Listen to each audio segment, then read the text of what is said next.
en esa computadora.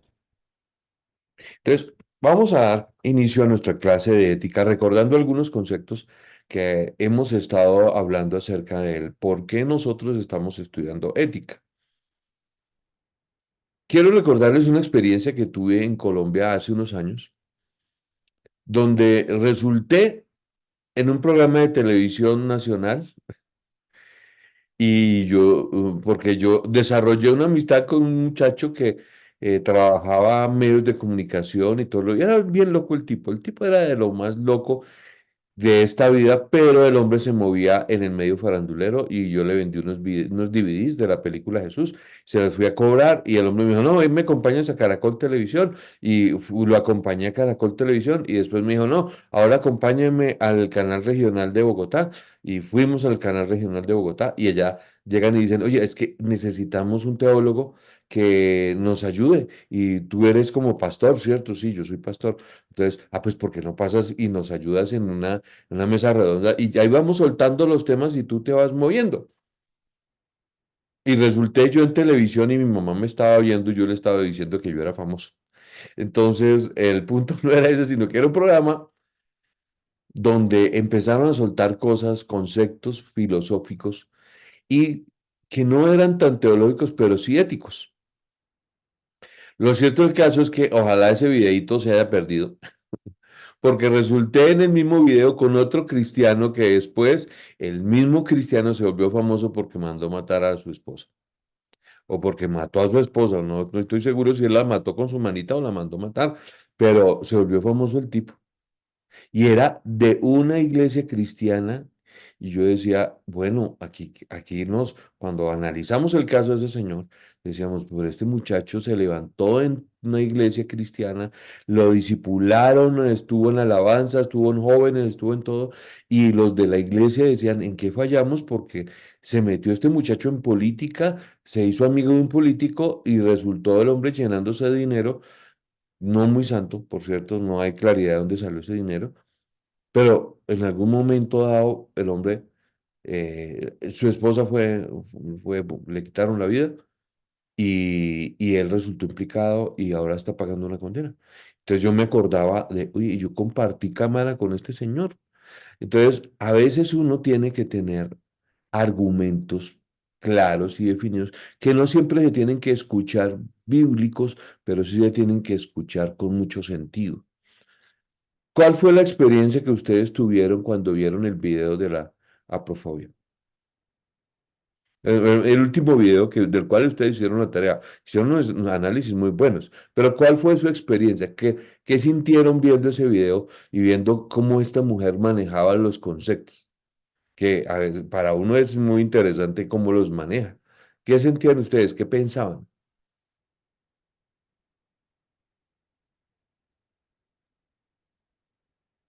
A mí me impactó eso de la aporofobia, porque más o menos en el 2000, a partir de 1996, yo envié a mucha gente a Europa.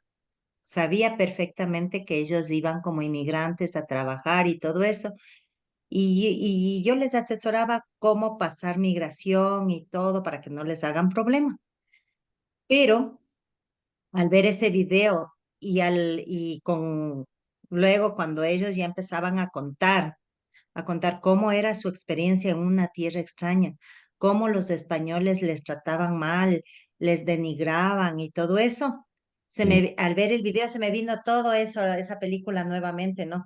Y por eso desde hace muchos años yo siempre cuando oro le pido al Señor que no me haga emigrar, que no me haga emigrar porque no quiero, o sea, no quiero pasar lo que ellos pasaron, ¿no? Cómo les trataron mal, cómo ellos decían, no hay diferencia cuando los españoles vinieron acá a conquistar, cómo humillaron a nuestra gente, a los indígenas aquí en Latinoamérica. Es lo mismo allá, así mismo nos tratan. Y es por eso la aporofobia, ¿no? Porque en realidad los ecuatorianos cuando emigraron allá fueron con esa visión de trabajar, de buscar trabajo y todo eso.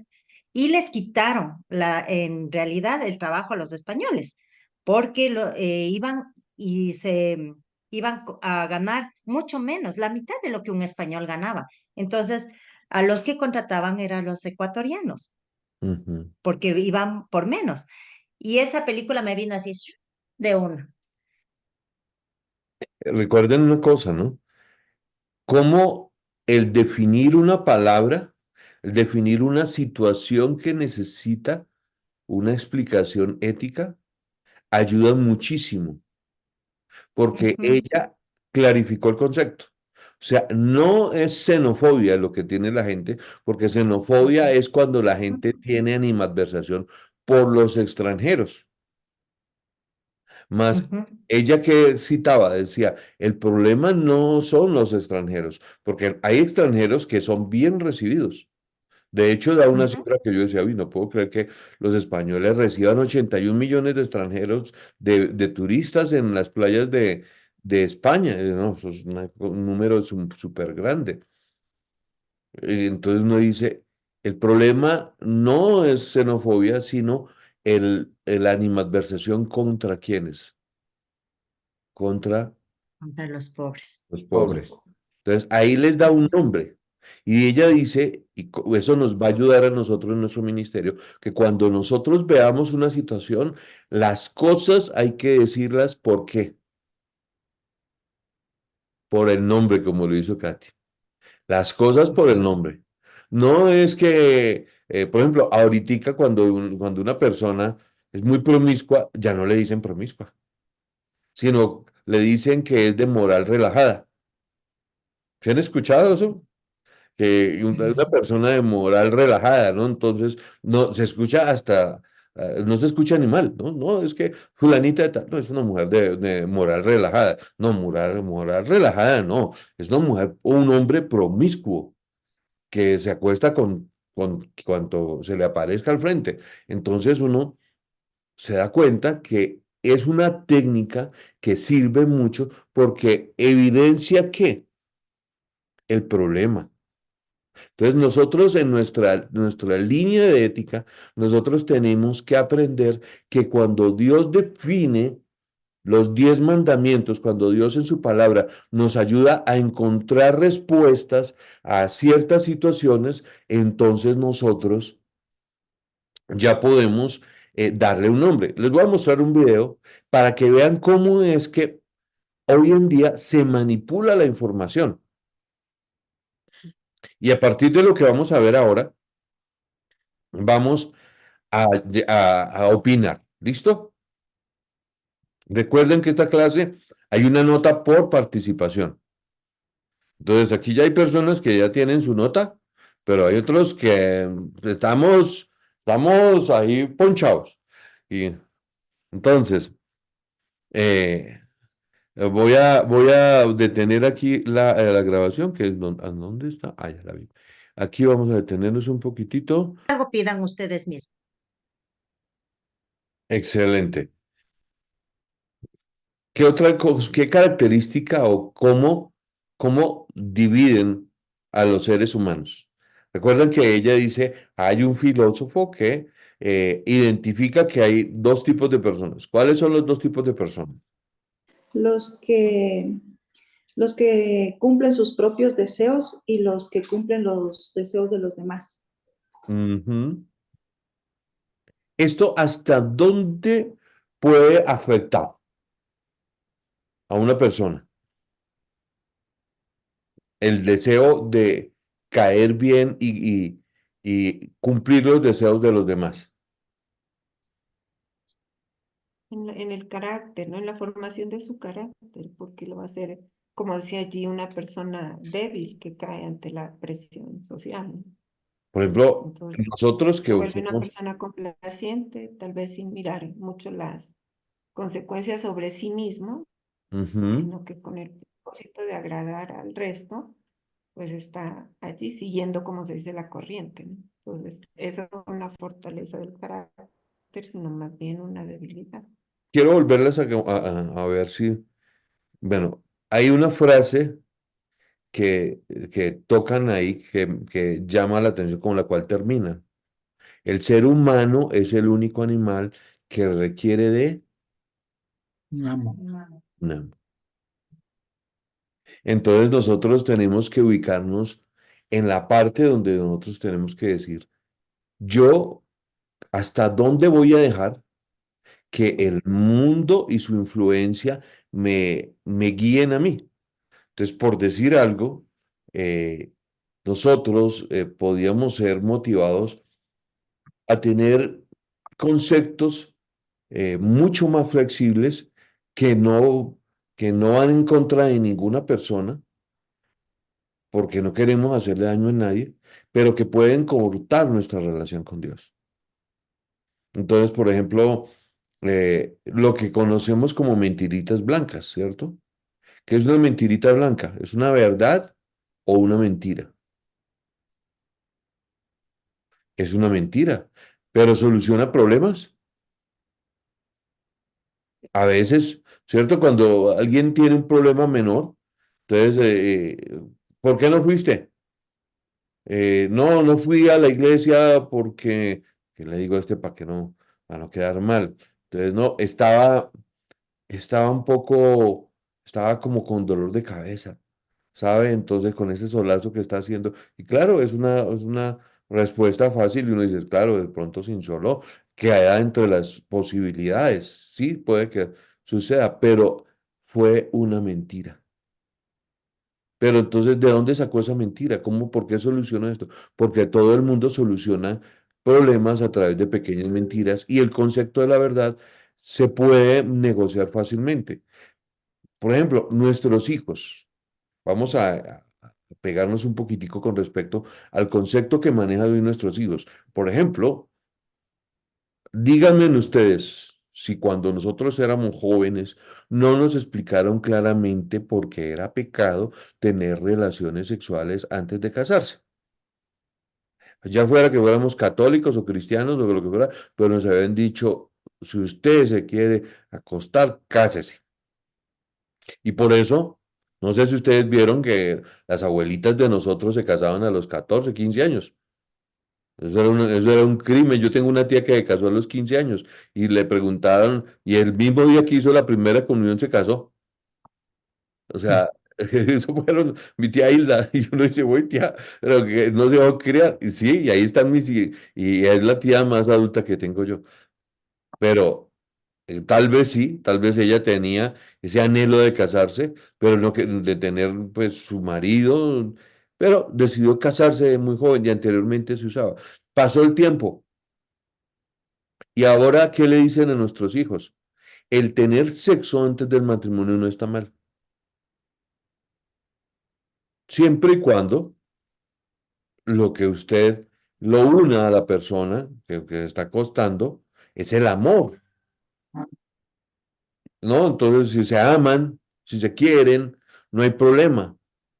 Entonces, ahí, a veces hay que decirle, tengan la certeza que yo en la reunión de jóvenes siempre se los digo, si ustedes tienen relaciones sexuales antes del matrimonio se llama pecado y eso es fornicación. Así en el colegio les digan que aquí no pasó nada. Porque hay profesores que les dicen aquí, eso no tiene ningún problema, eso usted no se complique la vida, y ta. ¿Qué están haciendo? La presión de los demás.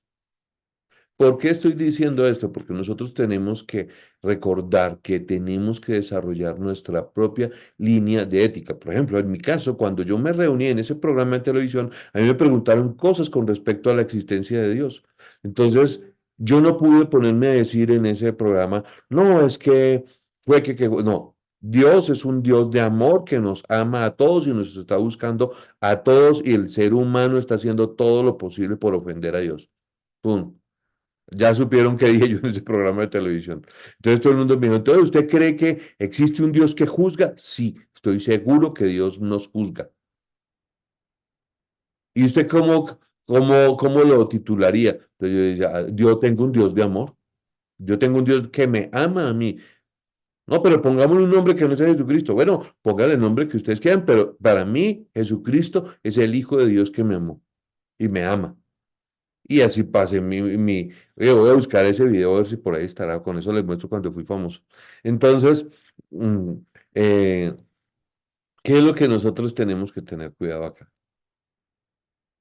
Que tengamos los márgenes y sepamos a través de nuestra clase de ética a poner claras las cosas. Recuerden que la ética, ¿qué función cumple? Generar la norma para que exista el ideal. Entonces, cuando nosotros hablamos, la ética no es como la psicología que estudia el comportamiento del ser humano, entonces como que pareciera que la ética busca que nos comportemos todos bonitos. No, la ética no busca que la gente se comporte bien. La ética, eso es parte de la psicología. Lo que nosotros tenemos que ubicarnos es que la ética desarrolla la norma para llegar al punto ideal. Entonces, por ejemplo, queremos una sociedad que no discrimine y que trate con igualdad de compasión a las personas que están en dificultades. Sí, lo queremos. Entonces, ¿qué es lo primero que tenemos que hacer? Hallar la raíz del problema, y la raíz del problema no es que odiemos a los extranjeros, sino que no nos sentimos bien con los pobres. Y eso tiene un nombre. ¿Cuál es ese nombre? Dímelo, Katy, que tú lo tienes en la boca, ¿no? Aporofobia. Aporofobia. Aporofobia. Entonces, al manejar esto, nosotros tenemos también herramientas para hablarle a las personas, porque resulta que a nosotros no nos quieren ver éticos, pero ellos sí quieren ponerle normas éticas, normas morales, entonces nos cambian la norma. Entonces, por ejemplo, a mí me han rezongado porque yo he hablado en contra del homosexualismo. Y yo he tenido que decirle, perdóneme, pero eh, una persona puede hacer con su vida muchas cosas, pero no espere que Dios le guste eso que ha hecho. Entonces, no, pero es que Dios ama a todo el mundo. No, no, no, perdóneme, pero la palabra de Dios habla con claridad con respecto a este tema. Y bueno, ya tocamos ese tema aquí en la clase, la homosexualidad. Más, hoy vamos a tocar un tema que es un poco complejo, porque vamos a hablar acerca de el aborto y nuestra postura como cristianos a cómo manejar el tema del aborto. ¿Por qué? Porque el tema del aborto pasó de ser un problema legal a volverse un método de control natal. ¿En qué se diferencia un tema con el otro?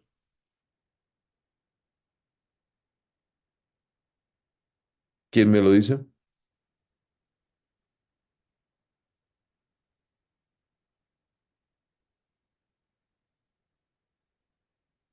Les repito Yo voy a dar concepto del aborto un tema legal. En Cuba es legal el aborto, Ujú. es legal. Ellos dijeron que en Cuba es legal porque en realidad, como no tienen los recursos suficientes, la gente es demasiado pobre y la población, si no ponían como legal el aborto, se hubiera triplicado o cuadruplicado. Entonces pusieron como legal el aborto. Y hay casos que hay mujeres registradas que han abortado hasta 30 veces. Mm, Dios mío. Imagínense lo que es 30 veces. Es bastantísimo. Vayamos un poquitico atrás en nuestra historia. Cuando nosotros éramos jóvenes, que ya la mayoría marcamos con el 4 o el 5 en mi caso, a excepción de Caterine, que marca con el 3 todavía, gracias a Dios mío. Entonces, ¿cuántos de nosotros vivimos en la época en que cuando una mujer era hallada abortando, iba a la cárcel por el delito de homicidio? Yo me acuerdo de esas épocas cuando yo era más joven. Con el paso del tiempo, las cosas fueron cambiando. Y ya hoy en día, cuando una persona eh, ya tuvo relaciones sexuales, no supo manejar su vida privada y tuvo sus relaciones sexuales y ese producto de esas relaciones sexuales quedó embarazada, entonces le dicen la respuesta más fácil es que aborte. Como si eso fuera, como si ahí no hubiera ningún problema. Y nosotros los cristianos sí tenemos que decir con respecto a eso. Nosotros no podemos ser testigos eh, presenciales de una cantidad de cosas injustas que se están presentando. Y de eso vamos a hablar el día de hoy. ¿Por qué? Porque a nosotros nos van a preguntar, como estaba ahorita diciendo Yolita, que a veces lo ponen uno como referente de opinión. A ver, ¿qué opinas tú? Los cristianos por la ética cristiana que Dios nos ha colocado en el corazón, nos volvemos libros abiertos a los demás. Yo recuerdo una ocasión que hubo un gran dilema moral en Colombia, porque la selección Colombia estaba pasando por un muy buen momento porque teníamos un técnico que estaba teniendo resultados en los partidos de fútbol y se llamaba el Bolillo Gómez, Don Bolillo Gómez, que creo que también estuvo dirigiendo por acá. Y Don Bolillo Gómez tenía la selección Colombia funcionando como un relojito. Y un día el hombre se sale a comer con una mujer y sale y quién sabe qué pasó en el transcurso de la cena, pero Don Bolillo Gómez coge a golpes a esta mujer en la calle y la maltrata. Interviene un portero y un muchacho que está en la calle, de esos que cuidan carros, y detienen a don Bolillo Gómez y se dan cuenta que el personaje tan querido que estaba haciendo esto era el Bolillo Gómez. Entonces lo llevan a la policía, le preguntan qué era lo que estaba pasando, le querían poner su demanda por violencia doméstica y en el proceso se dan cuenta que él no está con la esposa, sino con otra persona, que esa no era la esposa. Los que lo conocían dijeron, un momento, pero esta no es la esposa. Y cuando el hombre dice, sí, es verdad, yo aquí no estoy con mi esposa y ustedes van, no, esto no es de su incumbencia, ustedes no se metan, que esto es una cosa privada, todo el rollo. Y el man le mostró a todos los colombianos que él como director técnico de la Selección Colombia puede ser muy bueno, pero le cascó a una mujer, la golpeó. Y le preguntaron a los jugadores, ¿ustedes qué opinan? Entonces todos dijeron, no, no, no, nosotros solidarios con el Bolillo porque el Bolillo está haciendo un excelente trabajo. Entonces, no, nosotros nos adherimos, solo uno dijo que no. Fue el jugador que había conocido a Cristo como Señor y Salvador, que era Falcao, que es Falcao, porque todavía no ha muerto. Y le preguntaron a Falcao, ¿usted qué opina de eso que pasó? Entonces, ellos firmaron una carta de apoyo y todo, y la firmaron todos los jugadores menos Falcao. Entonces, cuando él no la firmó, todo el mundo le preguntó, ¿por qué no la firmó? Porque como cristiano yo no puedo admitir que un hombre golpee a una mujer. Entonces, su religión le impide. Mi religión me ordena amar a mi prójimo como a mí mismo y esa no es una expresión de amor. Entonces todo el mundo se le fue a Falcao, pero cuando Falcao no se movió de la raya, las mujeres de Colombia se unieron hacia Falcao y le querían hacer un monumento porque el hombre fue en contra del maltrato femenino. Y finalmente, don Bolillo Gómez tuvo que renunciar a ser director técnico de la Selección Colombia y pues tristemente no clasificamos al Mundial. Y en ese Mundial sí fue Ecuador. Y nosotros decíamos, bendito mi Dios, que les vaya bien a los ecuatorianos porque a nosotros no nos fue bien. Y quedamos ahí, quedamos por fuera por cuenta de un director técnico que le pegó a una mujer y un cristiano que tuvo un comportamiento ético. Entonces, no es poca cosa lo que estamos hablando nosotros acá, porque puede pasar que a nosotros nos pregunten, ¿y usted qué opina de? Y nosotros tengamos que dar no una respuesta, si toda loca, y vive mi Dios, a quien sirvo eternamente, que eso es una infamia. No, pero sí podríamos decir, éticamente entiendo que esto no se puede admitir y tengo un argumento bíblico para asumirlo, porque nosotros busquemos una postura ideal de las cosas. Ah, ven, el lenguaje es distinto, mas la esencia siempre va a ser lo que Dios quiere que nosotros hagamos, lo correcto. Entonces, cuando un cristiano entiende y tiene claro el por qué sí y el por qué no, no nos vamos a perder.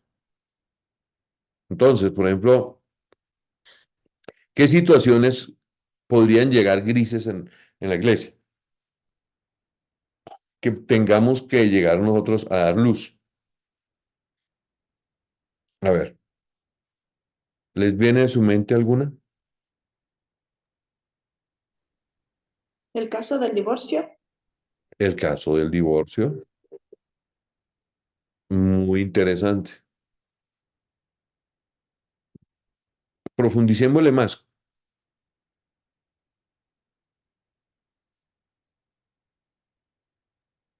El mismo caso del aborto, pienso yo, porque hay circunstancias en la vida que uno, o que la persona está entre la espada y la pared.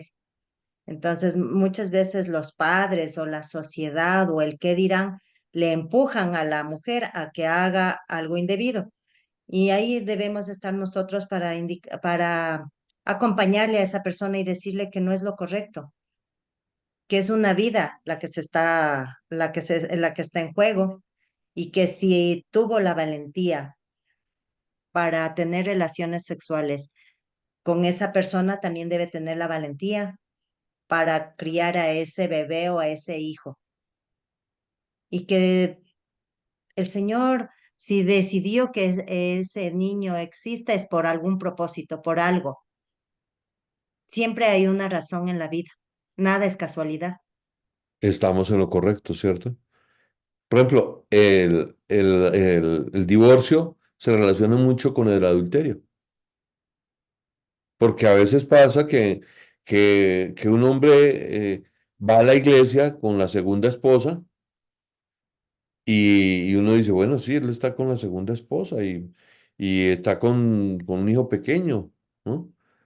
Y nadie le va a decir, oiga, no, no está mal que usted esté aquí, ni nosotros le vamos a juzgar, ni le vamos a criticar, pero a veces no le decimos a las personas las consecuencias que pueden tener a su vida el divorciarse como tan fácilmente, porque a veces las personas piensan que si algo no le está funcionando, se divorcia fácilmente y no se da cuenta que está trayendo un dolor fuerte a su vida, que va a tener que pagarlo toda la vida. O sea, yo no conozco el primero que se haya divorciado y que se haya vuelto a casar y que me diga, no, eso sí saltó de la mala vida al cielo, pues le está yendo súper bien. No, por lo general, el que se divorció y se dejó su esposa y se consiguió otra y con esa se casó, que a veces ni se casan, no le fue mejor, no le va mejor. Porque no hay plata, porque entonces tiene que pagar a los hijos del primer matrimonio y ahora el que tenga con el segundo, y el hombre se estresa. La mujer siempre va a tener la duda, ¿este hombre me ama a mí o ama a la primera esposa? Sino que yo me metí ahí.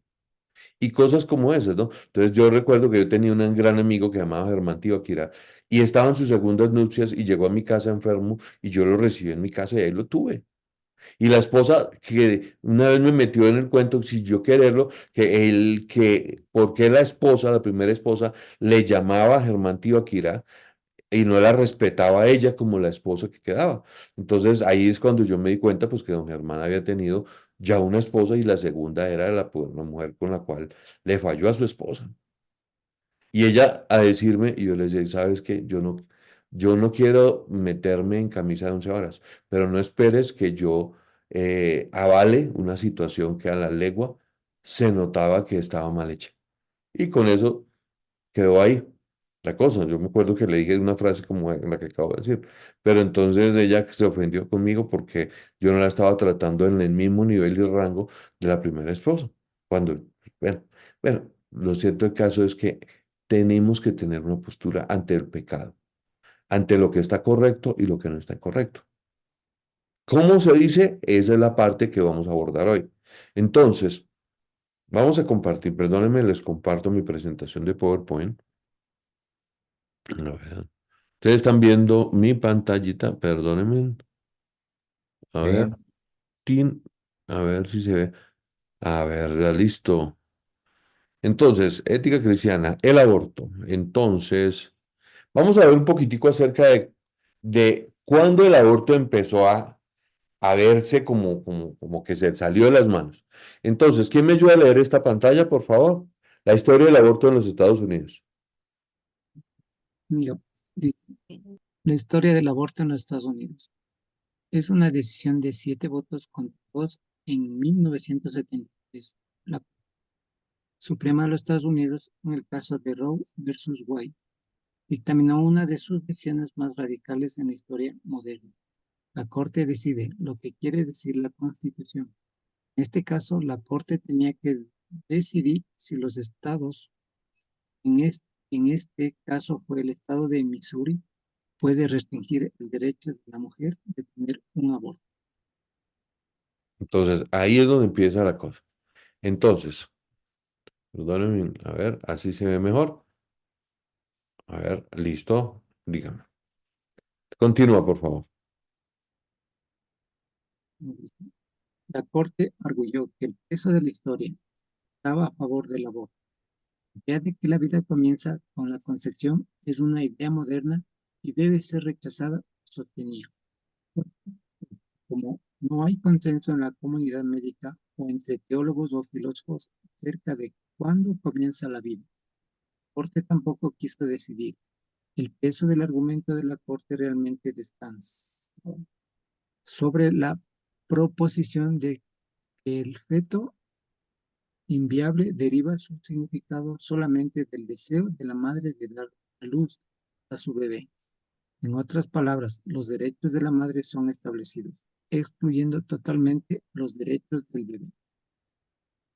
Entonces, esta es la esencia, el concepto que llevó desde 1976 a la fecha a que el aborto crezca de una manera exponencial.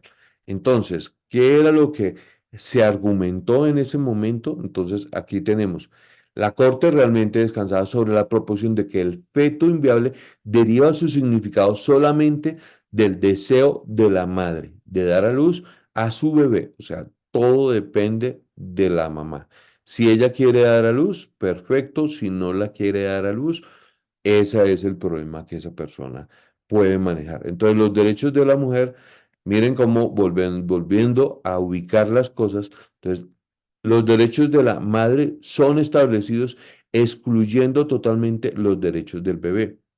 No sé si ustedes han visto de pronto, y si no lo han hecho, para que busquen por YouTube, hay un apologista, no, no, él no es apologista, pero sí es un estudioso del aborto que se llama Agustín Laje.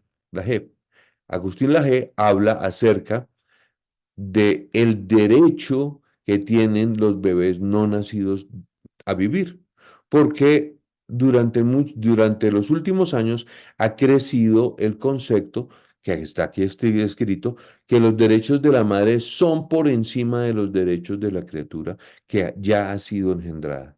Entonces, se dice que un feto no es claro si es una criatura, qué es, entonces hoy vamos a trabajar un poquitico acerca de este tema. Entonces, hoy en día, continúa tú, Rolando, por favor.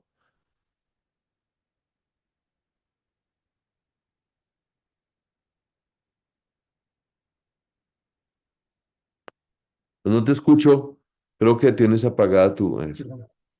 Hoy en día la sociedad norteamericana tolera varios tipos de aborto. El aborto terapéutico, cuando la terminación del embarazo es necesario por la salud de la madre. El aborto psiquiátrico, por el bien de la salud mental de la madre. El aborto eugenésico, para prevenir el nacimiento de niños deformados o retardados. El aborto social, por razones económicas especialmente relacionadas con las necesidades financieras de la familia. El aborto ético, en el caso de violación o incesto. Entonces, estos son lo que en este momento han elaborado como la justificación para que una mujer pueda, según ellos decir, ejerza un derecho al aborto. Entonces, que haya un problema, por ejemplo, en ese aborto eugenésico, es el aborto cuando un niño viene con algún problema. Entonces, ¿qué le dicen a la mamá? El niño ya viene mal. Anteriormente, el niño nacería sí o sí. No sé si ustedes conocen la historia de Andrea Bocelli, que es un cantante de ópera bastante famoso, que canta muy bonito, pero es ciego. Y es ciego porque la mamá contrajo una enfermedad de transmisión sexual cuando lo engendraron. Entonces a él le dijeron, el niño viene ciego. Y la mamá le pusieron la decisión de o lo abortaba o lo dejaba vivir. Y gracias a Dios, la mamá dejó vivir a Andrea Bocelli, porque pues él es uno de los cantantes de ópera más connotados que hay en este momento. Entonces, eh, yo me he deleitado muchísimas veces escuchando a Andrea Bocelli, y entonces uno dice, gracias a Dios, ella no se hizo un aborto eugenésico. Está el aborto social, que era lo que tú estabas diciendo, Yoli, Yolanda, que es cuando justifican que una mujer, tal vez porque está en una situación económica precaria, aborte a un niño. Entonces, ¿para qué lo trae a pasar trabajos? ¿Cierto? ¿Para qué lo trae a este mundo si no va a ser capaz de cuidarlo? Entonces, ese caso es al que ahora los jóvenes quisieran utilizar como medio de control natal. Entonces dice, ah, no, no hay problema, si usted queda embarazada y no podemos tenerlo, pues no piense en otra cosa, sino quítese ese problema de encima y aborte socialmente. Entonces, cada uno de estos argumentos puede tener una justificación para los ojos de la sociedad. Por ejemplo, el terapéutico. Terminación del embarazo es necesaria por la salud de la mamá. ¿Quién no? Entonces, por ejemplo, es una decisión moral complicada, ¿no? Si a uno de esposo le dicen, mira, ahí está la vida de su hijo, que está en el vientre de su esposa, pero ella necesita una quimioterapia, así que ella necesita que la atiendan de un cáncer que tiene. Si no la atienden del cáncer en este momento, posiblemente el cáncer la mate, pero el niño nacería bien. ¿Qué decide usted? Entonces a nosotros ese baileme ese trompo en una uña, ahí no lo ponen a nosotros, porque como pastores nos van a preguntar, pastor, ¿usted qué haría ahí? ¿Ustedes creen que esa pregunta no nos va a llegar en el ministerio en algún momento dado? Es posible que nos digan, que nos pregunten, mira, ella tiene un cáncer y el cáncer está ahí, pero está embarazada. O quisiéramos tener hijos, pero no ahora. Y uno, ujú. Entonces, el aborto psiquiátrico, ¿cuál es el aborto psiquiátrico? Ahora todos son ataques de ansiedad, ¿no? Entonces, un ataque de ansiedad es cuando ella está tan estresada que no puede manejar el embarazo y está, mira, se va a volver loca, pues, ¿cómo no se va a volver loca si piensa en el futuro que le espera? Que tal vez no sea el mejorcito. Pues, si está débil mentalmente, entonces hay que hacerle que un aborto, ¿por qué argumento? El aborto por argumento psiquiátrico. Y así podemos encontrar todo tipo de argumentos. Entonces, los estamos tocando porque tenemos que saber el por qué la gente hace lo que hace. Ahora vamos a la siguiente parte. ¿Me ayudas a leer, Jolie, por favor?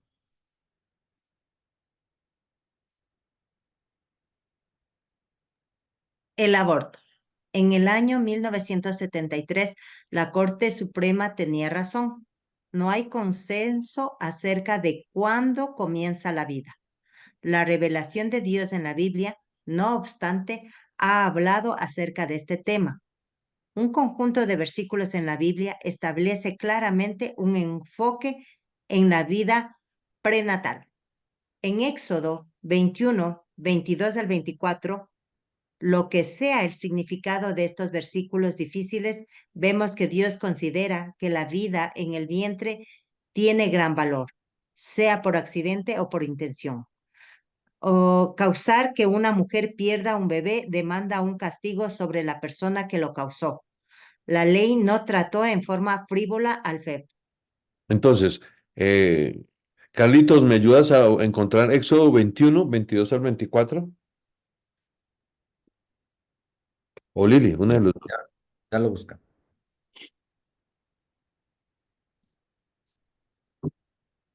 Solo 21. Éxodo. 21, 22 al 21. Del 22.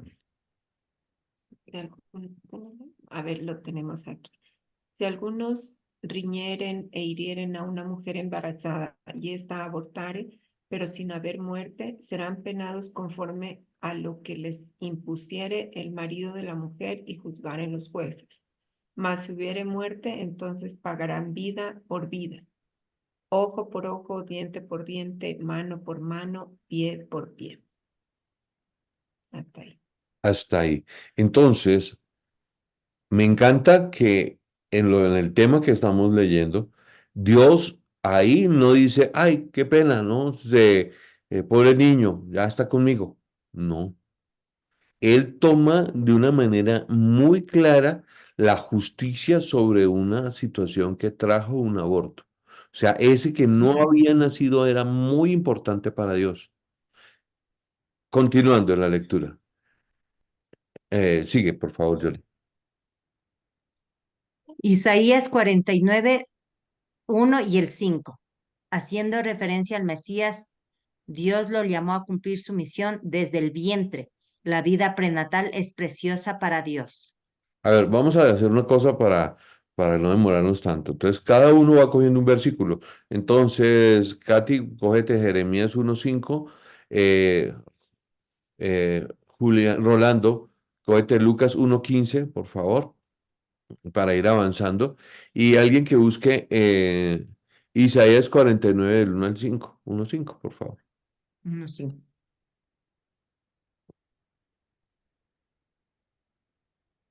Isaías.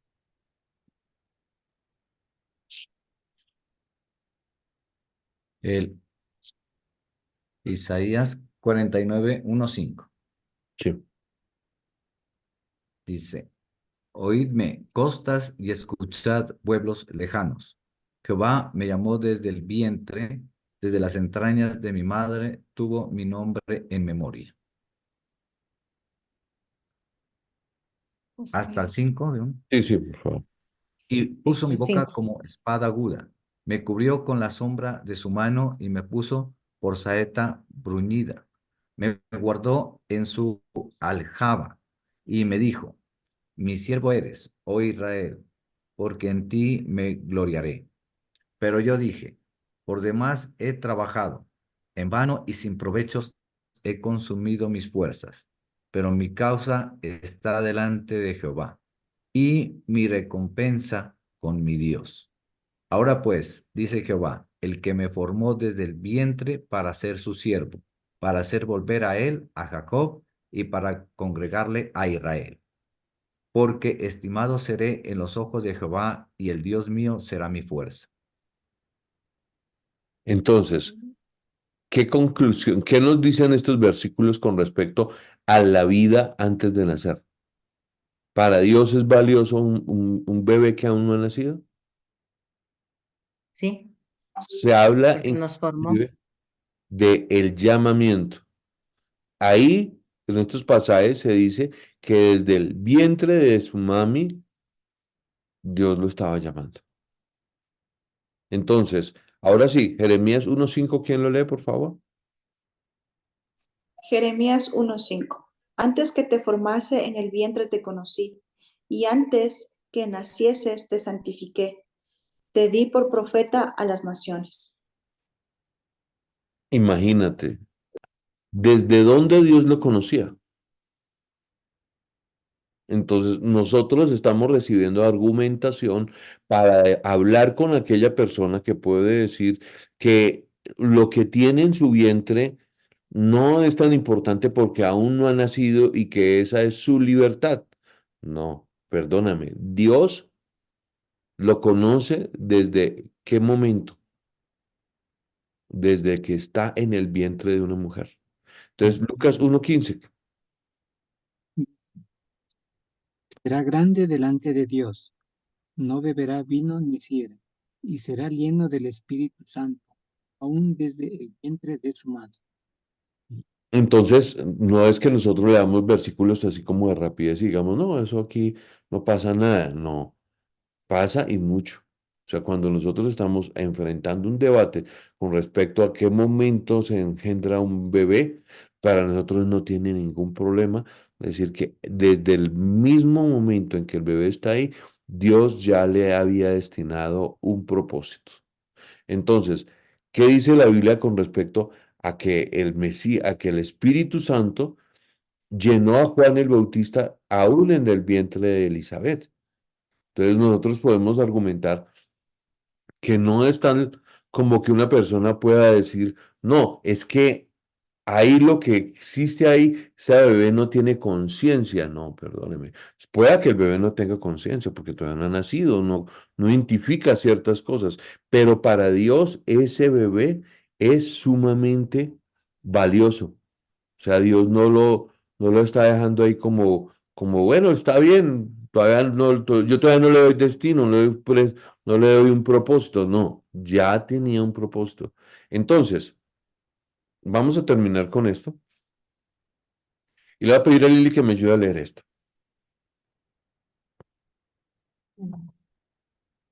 Dice, ningún otro pasaje trata el asunto de la vida prenatal tan poderosamente y tan decididamente como el Salmo 139.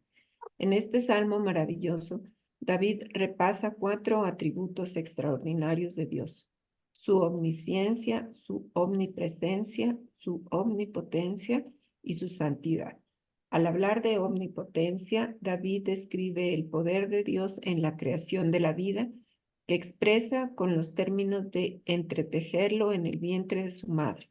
Dios formó sus entrañas y conocía su cuerpo. Entonces, en el versículo 16 dice, mi embrión vieron tus ojos. Así, la perspectiva divina acerca de la vida es que comienza con la concepción. La omnisciencia y la omnipotencia son tan maravillosas que Dios sabía todo acerca de David cuando era un embrión. Esta es la perspectiva de Dios acerca de la vida. Este es el veredicto de Dios sobre el aborto. Entonces, vamos a buscar el Salmo 139 y vamos a leer algunos versículos. Desde el 13, vamos a buscar el Salmo 139 y vamos a leer desde el 13 al 16, ¿vale?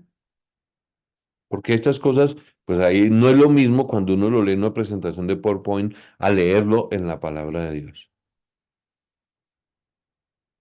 Entonces, Rolando, ¿me ayudas a leerlo, por favor? ¿Sí? Porque tú formaste mis entrañas, tú me hiciste en el vientre de mi madre. Te alabaré, porque formidables, maravillosas son tus obras. Estoy maravillado, y mi alma lo sabe muy bien. No fue encubierto de ti mi cuerpo, bien que en oculto fui formado y entretejido en lo más profundo de la tierra. Mi embrión vieron tus ojos, y en tu libro estaban escritas todas aquellas cosas, que fueron luego formadas sin faltar una de ellas. Cuán preciosos me son, oh Dios, tus pensamientos, cuán grande es la suma de ellos. Si los enumero, se multiplican más que la arena. Despierto y aún estoy contigo. De cierto, oh Dios, harás morir al impío. Apartaos pues de mí, hombres sanguinarios, que blasfemias dicen ellos contra ti. Tus enemigos toman en vano tu nombre. No odio, oh Jehová, a los que te aborrecen, y me enardezco contra tus enemigos. Los aborrezco por completo, los tengo por enemigos. Examíname, oh Dios, y conoce mi corazón. Pruébame y conoce mis pensamientos. Ve si hay en mí camino de perversidad. Guíame en el camino eterno. Amén. Eterno. Entonces, vamos a terminar con este pasaje y con esta clase de ética 2. Y espero que cuando les van a dar otra ética, se acuerden que el profesor era Wilson Moreno, el profesor que les dio ética. Entonces, ¿cuál es nuestro argumento para reconocer que a Dios no le agrada para nada el aborto? Entonces, lo primero que tenemos que ver es que el versículo 16 dice, mi embrión vieron tus ojos. La presentación de PowerPoint dice así, así la perspectiva divina acerca de la vida es que comienza con la concepción. La omnisciencia y la omnipotencia son tan maravillosas que Dios sabía todo acerca de cuando era un embrión. Esa es la perspectiva acerca de la vida. Este es el veredicto de Dios sobre el aborto. Dios lo sabe todo de cada bebé, todo su potencial, todo lo que puede llegar a ser. Y cuando una persona corta esa vida, está cortando el propósito de Dios. Y a Dios no le parece. Ah, no, es que no sabemos cuándo es que ya tenía conciencia este bebé o que ya no. Es Dios el que ya le había dado un destino. Y con ese concepto, tanto teológico como un concepto que nos ayuda a desarrollar un concepto ético, nosotros podemos ya manejar muchas circunstancias que nos pueden llegar a preguntar, porque a nosotros nos pueden llegar a decir que se justifica porque la niña tenía un futuro promisorio, porque ya le iba a salir una beca y ahora embarazada, ¿y ahora qué hacemos? O que el muchacho embarazó a la novia y resulta que él ya lo tenía listo para que fuera a la universidad y ahora le toca salir a trabajar, entonces ¿no sería mejor que tomaran una decisión ellos dos solitos, que los dejaran ellos solos, que nadie se meta? Porque a veces quieren aislar a los papás. Y entonces es ahí donde uno dice, pues sí, que ellos verán qué hacen con sus vidas. Y después se dan cuenta que aquí acabaron de hacer algo que a Dios no le iba a gustar, pero ni poquito, y nadie dijo, no lo hagan. Y tal vez nosotros tengamos que decir, no lo hagan. ¿Por qué? Porque a Dios no le gusta que deterioren lo que le están, que maten. No es deteriorar, porque no se deteriora. Ahí matan la vida de una criatura que Dios está formando en el vientre de la mamá. Entonces yo recuerdo a mi mamá. Mi mamá trabajó toda la vida con una organización que se llamaba Bienestar Familiar en Colombia. En su tiempo libre mi mamá le daba clases a las madres gestantes. Y en una ocasión le dio un video a una madre gestante que era cómo se formaba la vida. En ese tiempo no había internet, entonces no se veían. Ese video era muy didáctico. Cuando ella vio el paso a paso lloraba. Y entonces mi mamá decía, yo creo que ella sintiera el dolor de la criatura que tuvo en algún momento de su vida. Entonces, estos argumentos nos sirven para cerrar esta clase de Ética 2. He tratado de ser lo más práctico posible con la materia, porque realmente nos vamos a necesitar pararnos en nuestra raya y decirle al mundo, perdóneme, no es que me quiera ver fanático, pero hay cosas que yo no puedo admitir. Y nos va a tocar a de Falcao, que todo el planeta, todo el país, Colombia, se puso mal porque sacaron al director técnico. Falcao dijo, no estuvo bien. Y no estuvo bien, y listo. Y lo sacaron y no clasificamos, pero el nombre de Cristo quedó en alto. ¿Alguna pregunta?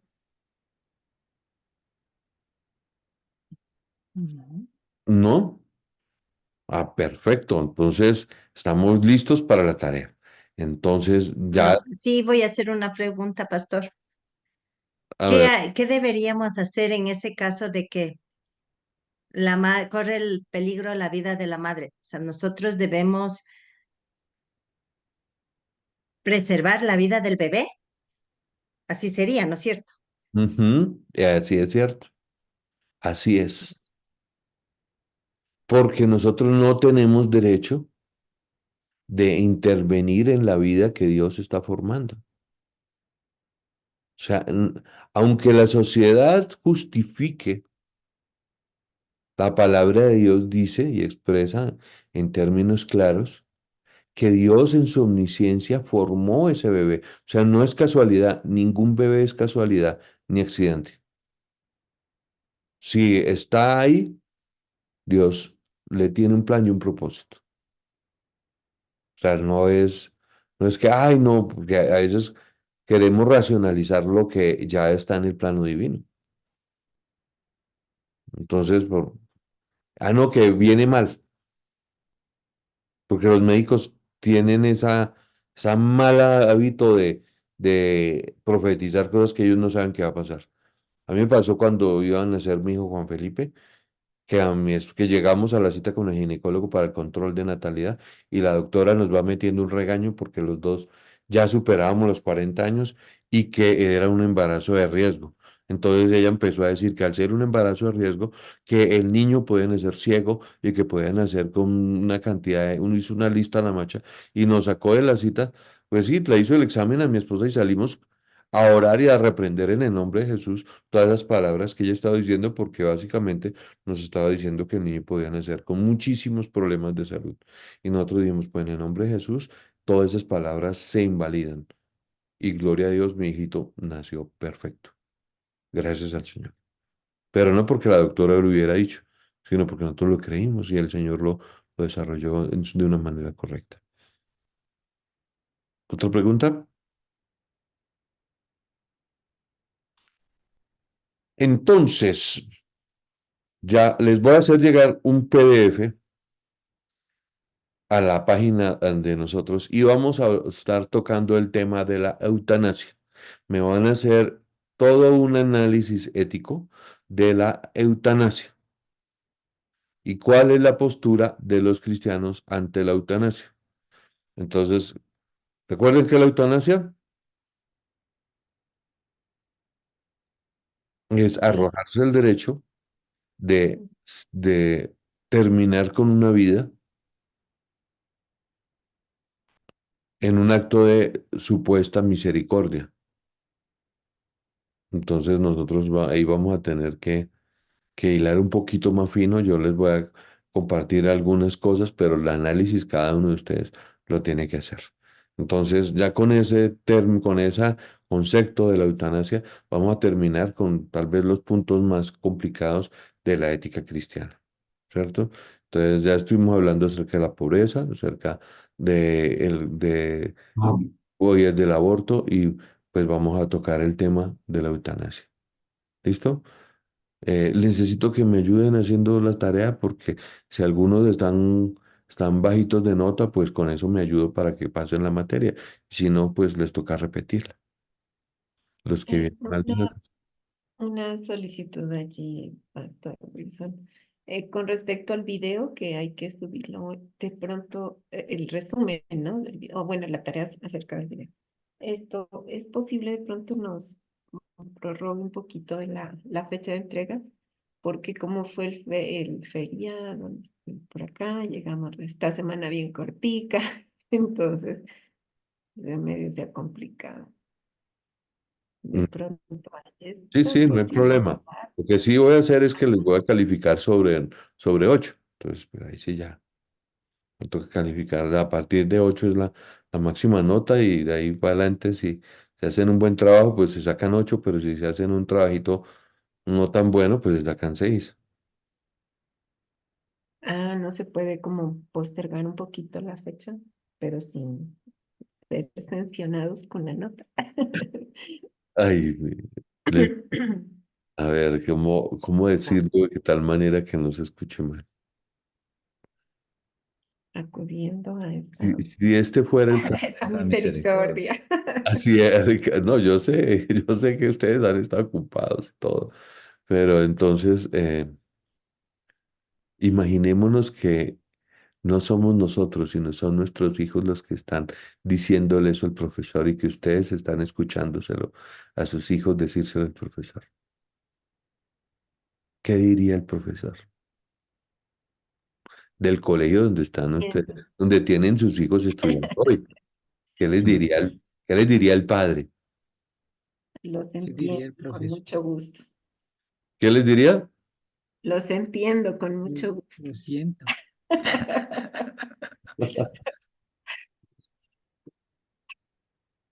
Bueno, vamos a negociarla por ahí. Les califico sobre 9. ¿Listo? Bueno, muchas Bueno, gracias. Entonces, podemos, puede presentar la tarea y de que empezamos la máxima nota 9 porque lo están presentando tarde y tampoco es la idea, porque ya hubo claro. personas que sí lo presentaron a tiempo, entonces es como esa parte, ¿no? Ah, ok, muchas gracias. Muchas gracias. No hay de qué. Mm. Déjenme orar por Pastor ustedes. Wilson, Dígame, hermano. en este tema de la ética es bien difícil, ¿no? Es bien complicado.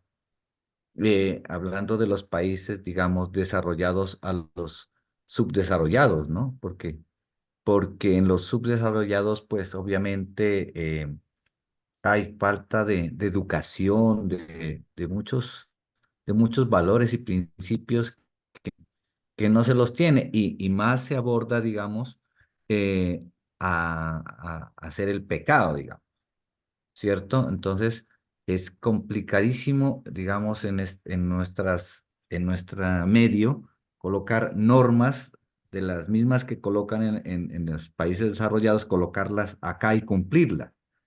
Eso nos podíamos dar cuenta hasta, por ejemplo, en la pandemia, ¿no? Cuando decía, no salga, quédese en casa. En los Ujú. países obviamente desarrollados, la gente se quedaba y había subsidios para los que quedan allí en la casa y todos contentos que se quedaban en la casa. Y ahora en los países tercermundistas, que le decían a las familias, quédese en la casa, no salga, se puede contaminar.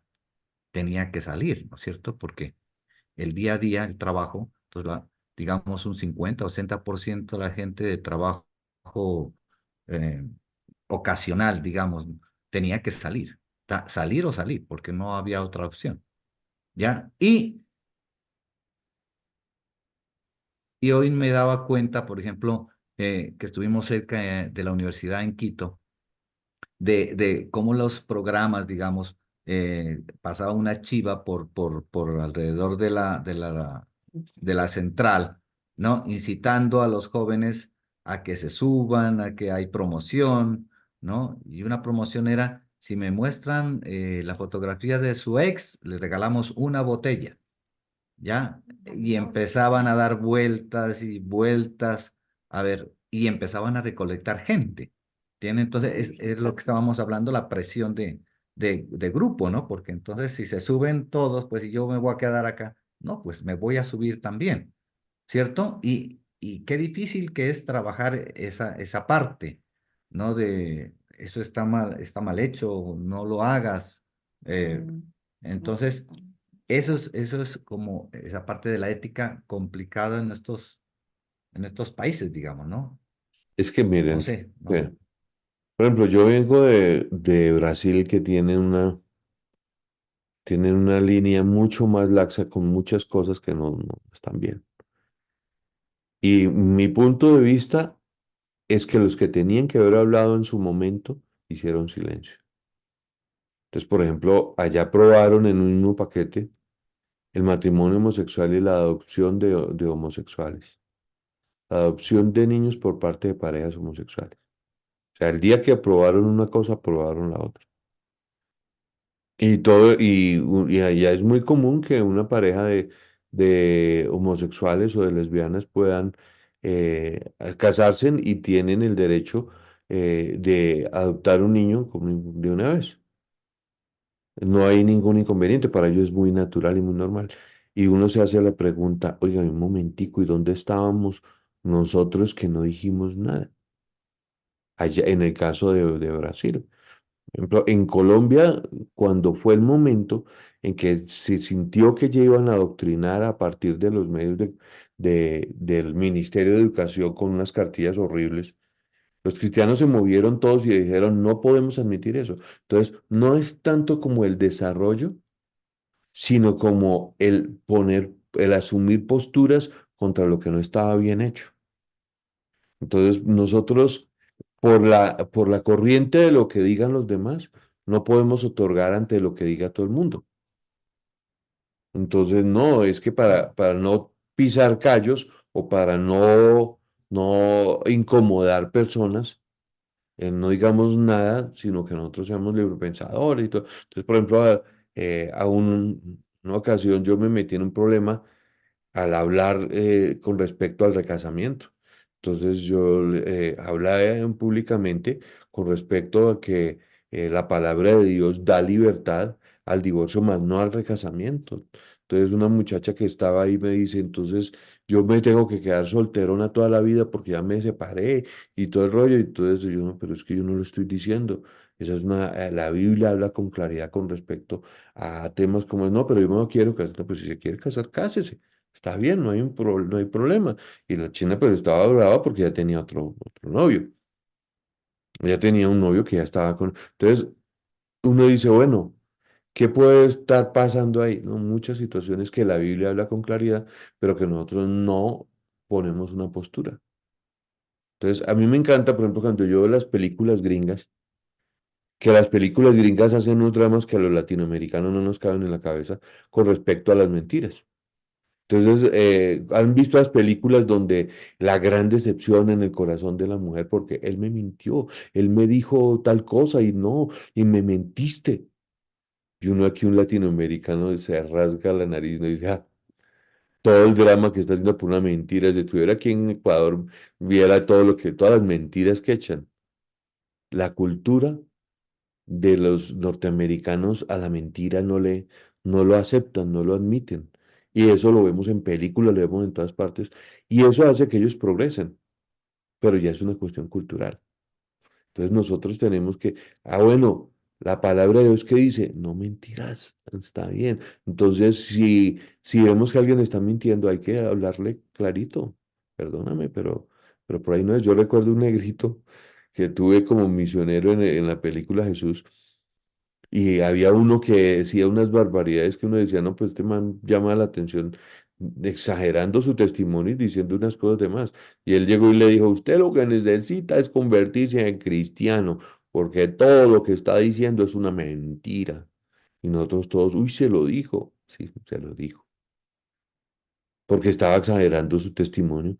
Básicamente estaba diciendo que había muerto y había regresado de la muerte y que había visto al Señor y que todas las cosas, pero no le creía ni poco de lo que estaba diciendo, pero lo dejaban decir sus mentiras. Hasta que llegó, él usé ese tono porque él era de la costa colombiana, entonces ellos hablan así. Entonces, usted es un mentiroso. Y ahí pararon el macho. Y a veces uno tiene que parar el macho y decir, qué pena, pero eso no está bien.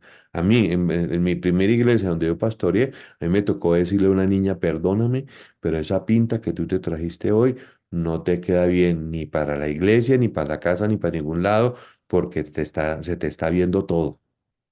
Ay, pastor, sí, me tocó decirle. Y entonces que pasé por fanático.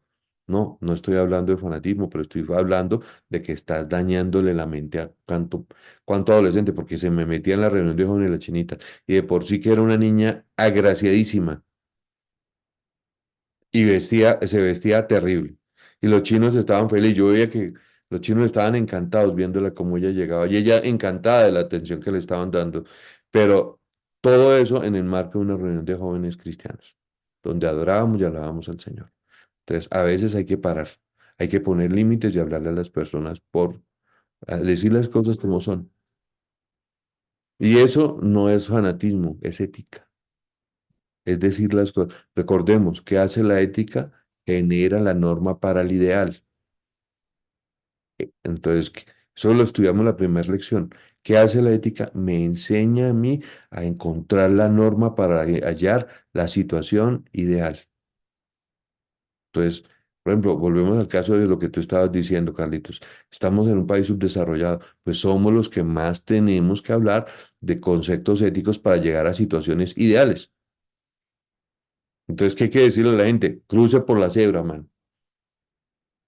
Entonces, ¿cómo me identificaban a mí que yo era colombiano en Brasil? Porque a los primeros días que yo llegué, yo me cruzaba a cualquier parte. Hasta que ellos mismos me decían, los que me estaban acompañando, brasileros que me acompañaban, decían, nosotros sabemos quién es extranjero porque no cruzan por la cebra. Entonces yo dije, "Ay, qué pena que se me vio lo colombiano". Entonces ya empecé a cruzar por la cebra. Entonces ya cruzaba por la parte donde estaba el semáforo y la cebra. Y, por ejemplo, una cosa que tiene Brasil es que las normas de tránsito son mucho más amables con el peatón. Entonces allá le paran el carro a uno para que uno pase. Pero esas son cosas que pasan. Bueno, queridos hermanos, ya son las 9. Entonces, la Caterina ya se le acabó la batería. Vamos a orar. Señor, estoy delante de ti, Señor, dándote gracias porque pudimos recibir esta clase, Señor, y ha sido edificación a nuestra vida. Mas te pedimos que ante tanto dilema ético, nosotros tengamos las respuestas adecuadas para decir las cosas de la manera adecuada. No queremos parecer que pareciéramos fanáticos religiosos, mas cuando llegue el momento tengamos argumentos éticos para explicarle a las personas por qué hay cosas que no están bien y por qué cosas que están bien se han dejado de hacer. Yo te pido, Señor, que nos ayudes y que tú nos bendigas en nuestro ministerio. Te lo pido, Señor, en el precioso nombre de Jesús. Amén. Gracias por su tiempo. Yo podría, Amén. me encanta trabajar y dar clases y todo eso, pero ya está un poquito tarde. ¿Qué horas son? No me deja ver esto venga, dejo de compartir, a ver si. Para las 10. Gracias. Ah, y faltan casi las 10 de la noche, perdónenme, otra vez me pasé. Entonces, Dios los bendiga y gracias. Bendiciones, Espero pastor. vernos a ver en el próximo semestre. Ya que tengo casi listas sus notas, algunos les está yendo muy bien, pero otros me están debiendo tareas de los que pueden pasar el semestre. Porque hay unos que ya se dieron cuenta que no presentaron tareas, no vinieron a clase en muchas situaciones, entonces no van a pasar el semestre. Entonces, los que deben materias, los que les he escrito, por favor, mándenme las tareitas. Gracias.